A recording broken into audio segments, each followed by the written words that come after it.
Pada tahun 1988, di bawah kediktatoran Jenderal Augusto Pinochet, penjara umum Santiago menampung lebih dari 2.000 orang narapidana, di antaranya 120 tahanan politik. Di antara 120 tahanan politik tersebut, ada 5 orang tahanan yang merencanakan pelarian, di antaranya adalah Vargas, Germán, Jiménez, Patricio dan Lolo. Pelarian ini dikenal dengan Operasion Éxito yang terbesar dalam sejarah bangsa Chili. Bagaimana mungkin tidak dengan melancarkan aksinya orang-orang jenius ini menggunakan tepung dan telur untuk melarikan diri. 120 orang tahanan ini lalu berdemo selama berbulan-bulan meminta agar dipindahkan dari sel tahanan biasa, karena mereka menganggap bukanlah tahanan kriminal melainkan hanya tahanan politik.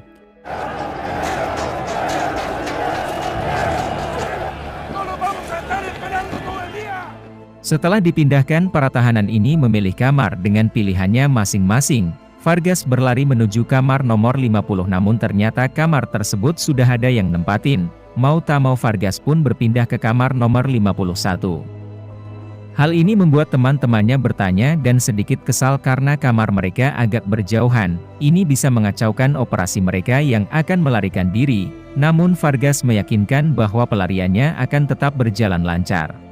Di hari ketiga para tahanan mengerjakan kegiatannya masing-masing. Ada yang mengantar makanan, menjadi tukang bangunan, dan di sana juga disediakan lapangan sepak bola.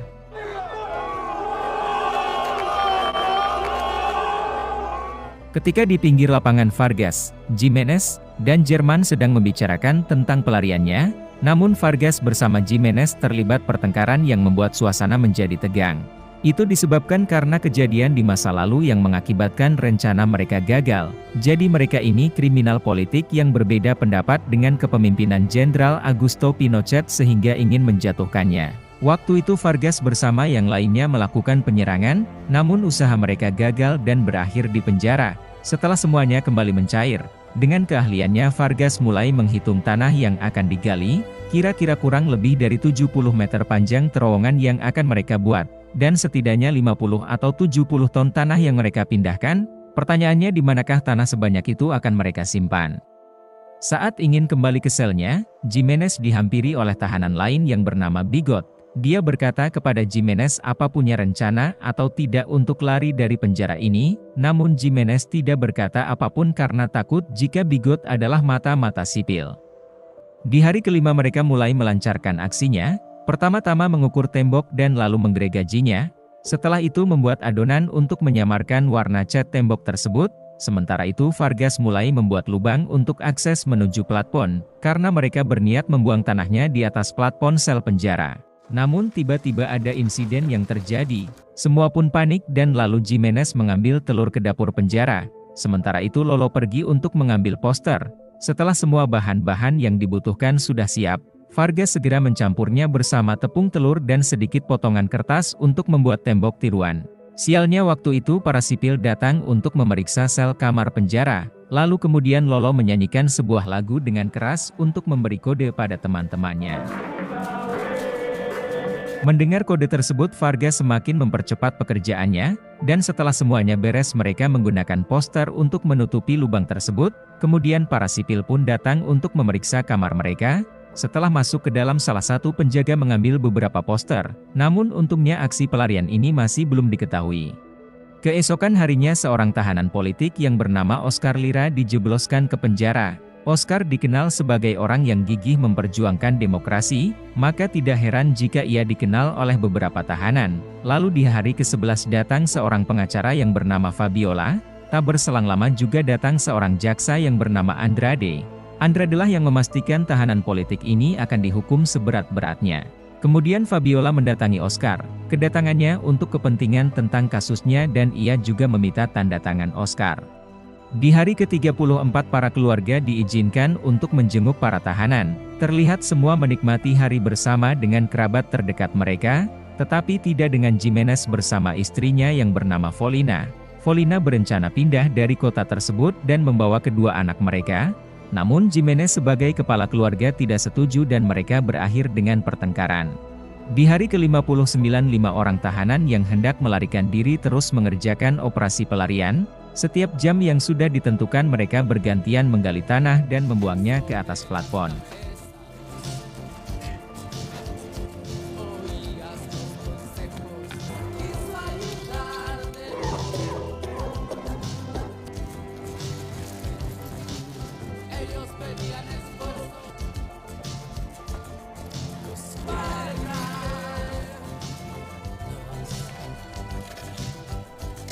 Di hari ke-77 Vargas mulai mengukur kedalaman terowongan, namun sayang sekali, apa yang mereka kerjakan masih jauh dari harapan. 5 orang tahanan tidak cukup untuk melakukan operasi ini, mereka butuh tenaga tambahan, maka dari itu mereka kemudian mengajak beberapa tahanan yang dipercaya untuk ikut bergabung.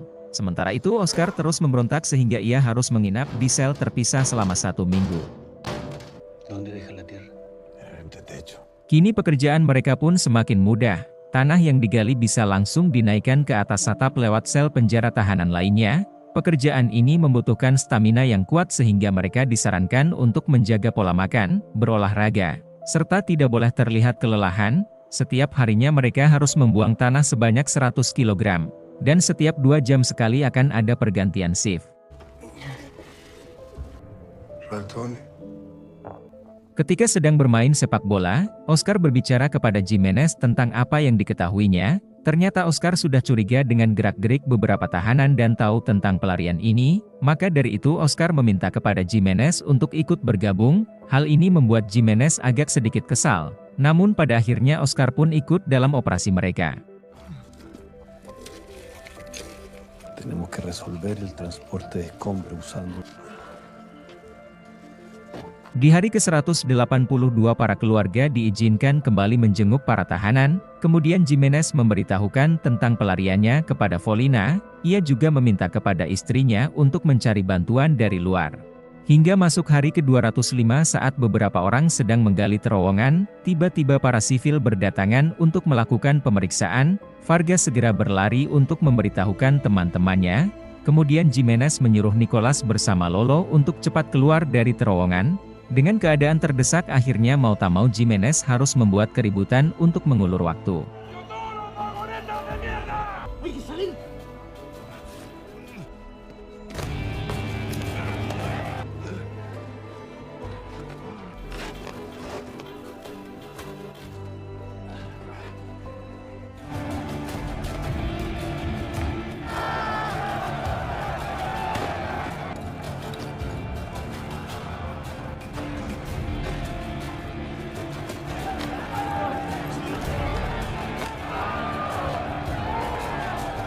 Karena kerusuhan tersebut Jimenez harus menginap di sel siksaan selama 1 minggu.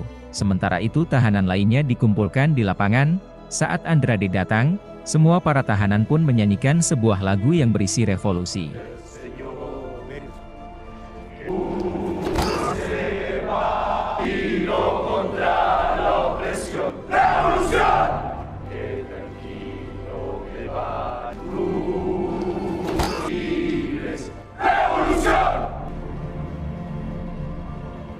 Sementara itu di luar Folina terus mencari dukungan untuk pelarian ini, namun beberapa kali ia mendapat penolakan dari partai. Mereka takut jika operasi ini gagal maka dampaknya akan sangat besar. Kemudian di penjara Jimenez dihampiri oleh Fabiola. Fabiola berkata kepada Jimenez akan membantu dalam pelarian ini bersama istrinya Folina. Dan para tahanan yang hendak melarikan diri terus melakukan pekerjaan mereka. Hingga masuk hari ke-392, saat di dalam terowongan, tahanan yang bernama Javier mengalami sesak napas karena kurangnya udara di dalam. Jimenez yang melihat Javier pingsan pun lalu segera menariknya keluar. Di sini mereka berunding untuk mencari solusinya. Maka dari itu kemudian Jimenez meminta bantuan kepada Fabiola untuk membawakan plastik khusus. Setelahnya ia pergi ke tahanan yang bernama Sargado. Jimenez memintanya untuk membuatkan mesin agar udara bisa masuk ke dalam terowongan. Awalnya Sargado menolak, namun setelah dijelaskan tentang jalan kabur dari penjara ia pun menyetujuinya, dan berkat kecerdasan Sargado mereka akhirnya mempunyai suplai udara di dalam terowongan. Sementara itu Bigot dibawa ke ruangan berbeda. Ia diminta oleh Andrade untuk menjadi informannya atau mata-mata. Andrade juga mengancam Bigot, jika tidak menuruti kemauannya maka keluarga Bigot akan dihabisi. Setelah itu Andrade memberikan informasi tentang tahanan yang akan dihukum mati. Salah satunya adalah Vargas bersama yang lain. Bahkan kabar tersebut pun beredar luas di kabar berita. Di luar penjara, Volina mendatangi sebuah gereja dengan adiknya Jerman. Ia meminta dukungan pendeta dan meminta untuk memfasilitasi pelarian ini. Akhirnya pendeta di sana pun setuju untuk membantu. Hingga masuk hari ke-524, terowongan pun sudah dibuat dengan kepanjangan 70 meter, dengan dikelilingi lampu sepanjang terowongan tersebut. Kemudian Jerman bersama Jimenez menandai titik di mana lubang yang akan digali dari luar. Lalu sore harinya adiknya Jerman berjalan-jalan di sekitar penjara untuk menemukan titik di mana penggaliannya. Keesokan harinya, seorang pendeta yang akan membantu dalam pelarian ini mendatangi Vargas. Ia mengatakan bahwa semuanya sudah berjalan dengan rencana. Ia juga mengatakan bahwa segala fasilitas sudah disiapkan dalam pelarian ini. Masuk ke hari 559, saat beberapa orang berada di terowongan tiba-tiba ada gempa yang terjadi. Semua orang pun panik. Vargas segera berlari untuk menyelamatkan teman-temannya.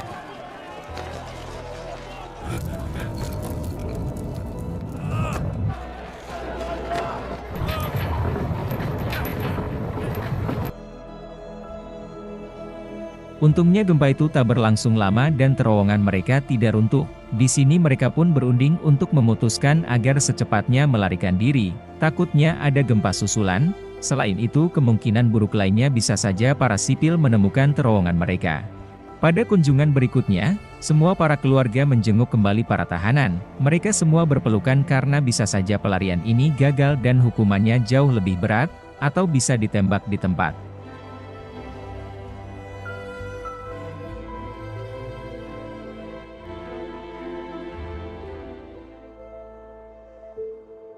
Pada tanggal 29 Januari 1990, waktu itu para tahanan dan sipil sedang menonton film bersama, kemudian tahanan yang akan melarikan diri meninggalkan ruangan tersebut satu persatu.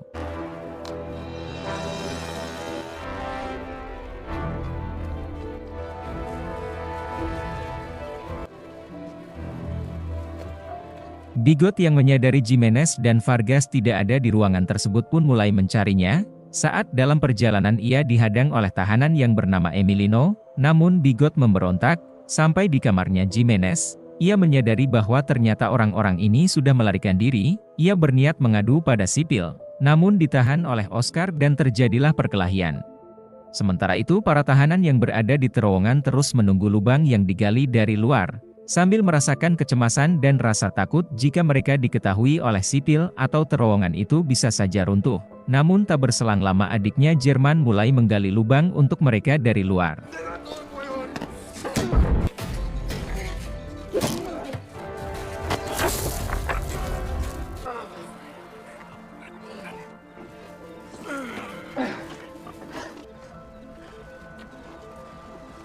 Setelah keluar dari terowongan, para tahanan ini menyusuri pinggir sungai dan terlihat sebuah mobil disiapkan untuk menjemput mereka. Namun Jerman yang menyadari Oscar tidak ada bersama rombongan segera kembali untuk menjemputnya. Dengan demikian tahanan yang berada di dalam mobil harus menunggu beberapa saat. Di dalam penjara, tahanan yang sudah selesai menonton film melihat Emilino sedang terjatuh. Setelah membantunya, Emilino mengatakan bahwa ada terowongan di sel Jimenez untuk melarikan diri. Kemudian para tahanan lainnya segera berlarian untuk kabur dari penjara, namun hal ini diketahui oleh sipil.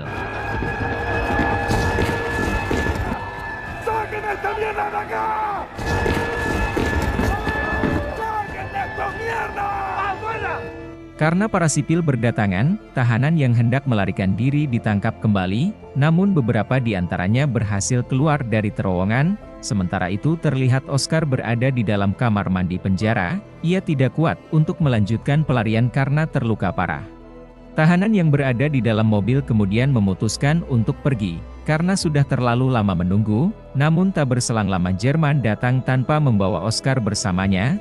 Kemudian Volina membagikan satu persatu identitas baru untuk tahanan ini. Setelahnya mereka berhenti di persimpangan jalan untuk membagi beberapa grup. Setiap perhentian sudah disiapkan mobil untuk menjemput mereka.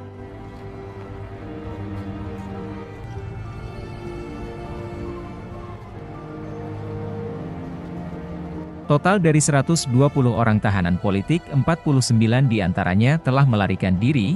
Jaksa Andrade yang diberitahu mengenai hal tersebut tak sanggup menahan emosinya.